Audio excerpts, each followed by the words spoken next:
Class 10th बच्चों, आज हम लोग ट्रिग्नोमेट्रिक रेशियोज यानी त्रिकोणमिति अनुपात की बात करेंगे बच्चों हिंदी मीडियम में। तो इस चैप्टर में हम लोग पढ़ने वाले हैं ट्रिग्नोमेट्री। क्या होती है ट्रिग्नोमेट्री बच्चों, इसको पहले हम लोग समझते हैं। जो हमको इस चैप्टर में ट्राइंगल बच्चों मिलने वाला है वो होगा एक राइट एंगल ट्राइंगल की बात होगी इसमें। और राइट एंगल ट्राइंगल बच्चों सबको बनाना आता है, इस तरह से बनाएंगे। इसमें होता क्या एक्चुअली है, एक एंगल बच्चों इसमें 90 डिग्री का होगा जिसका नाम होता है समकोण त्रिभुज। उसमें एक कोण बच्चों 90 डिग्री का होगा और दो कोण तो बनेंगे लेकिन दोनों के दोनों यानी पहला और दूसरा दोनों 90 से कम होंगे। इसलिए इन दोनों कोणों का नाम बच्चों होगा न्यून कोण। आज हम लोग बच्चों क्या करेंगे कि समकोण त्रिभुज के न्यून कोणों के लिए भुजाओं का अनुपात पढ़ने जा रहे हैं, जिसको हम लोग कहते हैं त्रिकोणमिति अनुपात, जिसको हम लोग बच्चों क्या बोलते हैं, त्रिकोणमिति अनुपात। तो हमारे पास बच्चों एक समकोण त्रिभुज होगा इस तरह से, और इस समकोण त्रिभुज में न्यून कोण हमारे पास मान लो A है और एक न्यून कोण हमारे पास B है, और ये हमारे पास C जो बना है बच्चों वो है 90 डिग्री का एंगल। इसके लिए पढ़ने जा रहे हैं हम लोग त्रिकोणमिति अनुपात। तो त्रिकोणमिति अनुपात के लिए बच्चों हमने सीखा है कि इसके अंदर जो न्यून कोण आएंगे उनको हम लोग इसकी भुजाओं के पदों में अनुपात ज्ञात करेंगे, जिसको हम लोग ट्रिग्नोमेट्रिक रेशियोज या त्रिकोणमिति अनुपात कहते हैं। और इसको एक टेबल की मदद से हम लोग सीखेंगे। यहाँ पर जैसे एंगल A के लिए अगर हम त्रिकोणमिति अनुपातों को सीखें तो हम एक टेबल यहाँ पर बनाते हैं। उस टेबल में क्या है बच्चों, इस तरह के एक टेबल तैयार कर लेते हैं। याद करने का एक तरीका भी हमको मिल जाएगा, क्योंकि 10th क्लास बच्चों छोटा क्लास होता है जिसमें याद करने में काफ़ी प्रॉब्लम आती है। तो हम लोग एक टेबल की सहायता से ऐसे फार्मूलों को याद करेंगे। यहाँ पर एक टेबल हमने बना रखी है। इसमें बच्चों हमने लिख लिया है L, इसमें हमने लिख लिया है A, इसमें हमने बच्चों लिख लिया है L, इसमें बच्चों लिखा है K, इसमें बच्चों लिखा है K, इसमें बच्चों लिखा है A। अब अगर हम साइन A की बात करें या साइन थीटा की बात करें बच्चों, ऐसा थीटा बनता है, यहाँ पे थीटा हम बनाए दे रहे हैं। साइन थीटा की बात करें तो साइन थीटा इसके ऊपर लिख लेंगे, कॉस थीटा बच्चों इसके ऊपर लिख लेंगे, इसको कॉस COS पढ़ते हैं। इसको बच्चों tan theta TAN tan theta, इसके नीचे बच्चों लिखते हैं कासिक COSEC कॉसिक थीटा, और कास के नीचे बच्चों लिखते हैं SEC सेक थीटा, और टैन के नीचे बच्चों लिखते हैं COT कॉट थीटा। इस तरह से बनाते हैं बच्चों। एक टेबल हमने याद करने के लिए बनाई क्लास 10th के लिए, ठीक है ना। साइन थीटा लिखा, कॉस थीटा लिखा, टैन थीटा लिखा, कॉसिक थीटा लिखा, सेक थीटा लिखा, कॉट थीटा लिखा। बच्चों ये याद रखना है कि ये क्रम आगे पीछे नहीं होगा, यानी sine, cos, tan, cosec, sec, फिर काट आएगा बच्चों। L फॉर लंब, A फॉर आधार, L फॉर लंब, K फॉर कर्ण, K फॉर कर्ण, A फॉर आधार। याद रखने का तरीका बच्चों है लाल, लाल बटे कक्का याद रखेंगे आप तो ये सारे फार्मूले हमको मिल जाएंगे। बच्चों ध्यान क्या करना है इस ट्राइंगल में, ध्यान ये करना है कि जिस कोण को हमें लिखना है बच्चों उसके सामने की भुजा हर समय लंब का काम करेगी, जिसको हमने बच्चों L से लिखा हुआ। किससे लिखा है? L से। और उसी कोण से 90 डिग्री की ओर जाने वाली भुजा आधार का काम करेगी, जिसको हमने A से लिखा है। पूरा फॉर्म है इसका आधार। और बची हुई भुजा जो तिरछी तिरछी बच्चों मिलेगी उसका नाम होगा कर्ण। इस तरह से कर्ण हमें मिलेगा। अब ध्यान क्या रखना है कि जब थीटा ये लिया है तो थीटा के सामने की भुजा बच्चों लंब हो गई है। थीटा से जाने वाली 90 की ओर भुजा जो होगी वो आधार होगी, और बची हुई भुजा का नाम बच्चों होगा कर्ण, जिसको हम लोग K से लिखेंगे।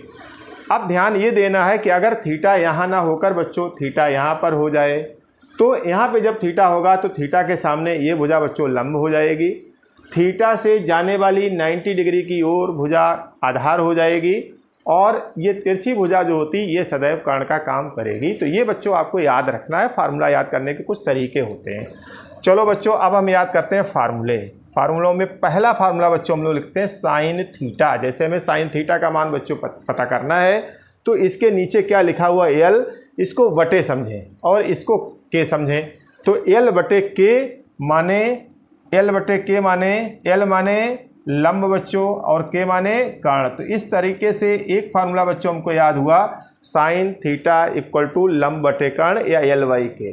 ठीक है, इसी तरह से बच्चों दूसरा फार्मूला जो हमारा बनेगा वो आएगा कॉस थीटा आएगा, और कॉस थीटा के नीचे बच्चों क्या लिखा हुआ, ए बटे के, यानी आधार बटे आधार लिखेंगे बच्चों, और यहाँ पर क्या लिखेंगे, कर्ण लिखेंगे, तो आधार बटे कर्ण। तीसरा फार्मूला बच्चों इससे बना देंगे हम लोग टेन थीटा। ये ध्यान करना है, जब ऊपर वाले फार्मूले लिखे जाएंगे तो इस तरह से चलेंगे, ये ऊपर ये नीचे, यानी एल ऊपर ए नीचे, एल वाई ए।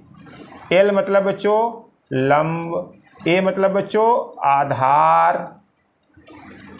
ये तीन फार्मूले हमारे तैयार हो गए। चौथा फार्मूला बच्चों जब हम लिखेंगे कॉसिक थीटा का, तो टेबल को इधर से लिख देंगे नीचे से, ये लिखेंगे ऊपर ये लिखेंगे नीचे। तो कॉसिक थीटा की जो वैल्यू आएगी बच्चों, कॉसिक थीटा होगा कर्ण बटे लंब। क्या बच्चों होगा, कर्ण, यानी के बाई एल माने कर्ण बटे लंब। इसके बाद बच्चों पांचवा फार्मूला जो हम तैयार करेंगे वो फार्मूला हमारे पास आएगा सेक थीटा का। यहाँ सेक थीटा लिखा हुआ है, और यहाँ पर बच्चों बनेगा कर्ण बटे आधार, यानी के बटे ए। के मतलब कर्ण और ए मतलब आधार। और छठा फार्मूला बच्चों जो बनने वाला है वो है कॉट थीटा ए बटे एल। ए मतलब बच्चों आधार और एल मतलब बच्चों लंब। ये फार्मूले हमारे पास हो गए, यानी कहने का मतलब 6 फार्मूले हमारे तैयार हुए। कहने का मतलब न्यून कोण किसी एक को अगर हम उठाएंगे तो उसके लिए इन भुजाओं के 6 रेशियो बना सकते हैं हम लोग। इन रेशियो का नाम बच्चों होगा, अनुपातों का नाम बच्चों होगा sine theta, cos theta, tan theta, cosec theta, sec theta, cot theta, जिनके फार्मूले इस तरह से होंगे। साइन थीटा का फार्मूला बच्चों होगा लंब बटे कर्ण, कॉस थीटा का बच्चों आधार बटे कर्ण, टेन थीटा का बच्चों लंब बटे आधार, कॉसिक थीटा का फार्मूला कर्ण बटे लंब, सेक थीटा का फार्मूला बच्चों के बटे ए मतलब कर्ण बटे आधार, और कॉट थीटा का फार्मूला बच्चों होगा ए बटे एल माने आधार बटे लंब। दूसरी अच्छी बात बच्चों ये है कि ये 6 फार्मूला होने के बाद 3 फार्मूला बच्चों और याद रख लेंगे इसमें से हम। 7वां फार्मूला बनाएंगे। कभी भी बच्चों हमको ये पढ़ना पड़ जाए कि साइन थीटा और कॉसिक थीटा का इंटू बताओ, तो sine theta into cosec theta बच्चों अगर करोगे तो 1 आएगा। साइन थीटा और कॉसिक थीटा को जब करोगे तो 1 आएगा। 1 कैसे आएगा, यहाँ निकाल भी लेते हैं। तो साइन थीटा का फार्मूला बच्चों एल बटे के था, और कॉसिक थीटा का फार्मूला बच्चों के बटे एल है। हम लोग सब जानते हैं कि एल से एल कट जाएगा, के से के कट जाएगा, कटने के बाद आंसर जो आएगा वो 1 हो जाएगा। इस तरह से यानी साइन थीटा कॉसिक थीटा की वैल्यू बच्चों 1 हो गई। इसी तरह से 8वां फार्मूला जो बनेगा cos theta into sec theta, और इसकी भी वैल्यू बच्चों cos theta into sec theta, इसकी भी वैल्यू बच्चों आ जाएगी 1। इसी तरह 9वां फार्मूला जो बनेगा बच्चों उसमें टेन थीटा और कॉट थीटा का इंटू कराएंगे। Tan theta into cot theta, ये बच्चों 1 हो जाएगा। ये 9 फार्मूले हो गए। 10वां फार्मूला बच्चों हमारे पास ये हो जाएगा, अगर साइन थीटा को कॉसिक थीटा के पदों में लिखना चाहें तो साइन थीटा इक्वल टू बच्चों होगा 1 अपॉन कॉसिक थीटा। इस तरह से बनेगा बच्चों। साइन का उल्टा कॉसिक है, क्योंकि यहाँ फार्मूला आप समझ रहे हैं, sine theta is equal to हमारे पास है एल बाई के, और कॉसिक थीटा का जो फार्मूला होता है वो के बाई एल होता है। इसलिए साइन थीटा को बच्चों लिख सकते हैं 1 बटे कॉसिक थीटा। या 11वां फार्मूला बच्चों इस तरह से भी हम 10th में बनाएंगे। कॉसिक थीटा अगर इधर होगा तो कॉसिक थीटा का फार्मूला बनाएंगे 1 अपॉन साइन थीटा। 12वां फार्मूला बच्चों हमारे पास है कॉस थीटा का फार्मूला बनाएंगे सेक में, तो 1 इसको 1 मानेंगे बच्चों, 1 अपॉन सेक थीटा लिखेंगे। यहाँ पर आएगा 1 अपॉन सेक थीटा। और कभी 13वां फार्मूला अगर बनाएंगे, जैसे बच्चों सेक थीटा का मान हम पूछ लें तो 1 अपॉन कॉस थीटा लिख देंगे, उल्टा लिख देते हैं। Cos theta is equal to 1 upon sec theta, और सेक थीटा अगर इधर आएगा तो कॉस इधर आएगा, तो sec theta is equal to 1 upon cos theta. और 14वां फार्मूला बच्चों जो हमारे पास बनने वाला है वो हमारे पास है टेन थीटा इक्वल, इसको 1 करेंगे, इसको काट नीचे लिख देंगे, तो 1 अपॉन काट थीटा हो जाएगा। और 15वां फार्मूला जो बच्चों बनने वाला है उसमें लिखेंगे हम लोग काट थीटा इज इक्वल टू 1/।